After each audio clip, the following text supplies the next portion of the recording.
आज एक आणखीन महत्वाच्या मुद्द्यावरती मी येतोय, ते म्हणजे की काही विद्यार्थी पोलीस भरती आणि मिलिटरी भरतीमध्ये असतात, पण ते कधीच हे चेक करत नाही की आपलं व्हिजन 6x6 आहे का. 6x6 म्हणजे तुम्ही शेवटची लाईन ही वाचता आली पाहिजे, आणि सोबत कलर व्हिजन म्हणजे तुमचं कलर व्हिजन कसं आहे. तुम्ही जर कलर ब्लाइंड आहात तर तुम्ही पोलीसमध्ये आणि मिलिटरी भरतीमध्ये सिलेक्ट होत नाहीत, आणि तुमचं व्हिजन पण 6x6 पाहिजे, ते एक महत्वाचं. त्यामुळे त्या सगळ्या जे पण कोणी परीक्षणार्थी आहात किंवा तुम्ही मिलिटरीमध्ये जात आहात, तुम्ही भलेही शारीरिक क्षमतेने 100% तुम्ही चांगले असाल, पण तुमची डोळ्यांची नजर आणि डोळ्यांचं कलर ब्लाइंड कसं आहे हे बघणं जरुरी आहे.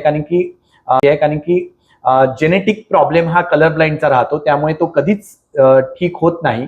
आणि बऱ्याचशा ठिकाणी काही चुकीच्या ठिकाणी ट्रीटमेंट अशी चालू करून देतात, म्हणजे काही वैद्यकीय सल्ले नसले तरी पण लोक काही ठिकाणी दुकानांमध्ये जातात आणि त्यांचा कलर ब्लाइंड आम्ही चांगला करून देतो असं त्यांची एक भूलथाप त्यांना देण्यात येते.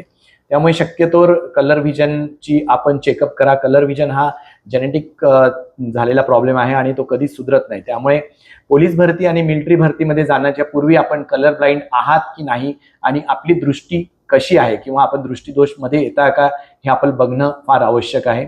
एवढंच मला पोलीस भरती आणि मिलिटरी भरतीवाल्यांना सांगायचंय.